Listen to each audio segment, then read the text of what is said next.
Hindi porket nahihirapan tayo, tatanggalin lagi ng Lord yung mga bagay na nagpapahirap sa atin. Lalo kung yung mga bagay na nakakapahirap sa atin ngayon is actually the very thing that will make us strong. Ang tunay na mature na Kristyano, alam niya na yung today's struggle is for your tomorrow's growth.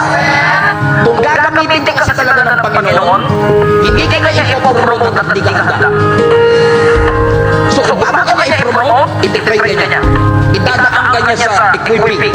Idadaan ka niya sa mga trials ng buhay. Para may espada, bago magawa yung espada, minamartilyo yan. Hinahammer yan, dinadaan niya sa init para magkaroon ng gis. And sometimes, nagagalit tayo sa Panginoon kasi pakiramdam natin para tayo minamartilyo lagi.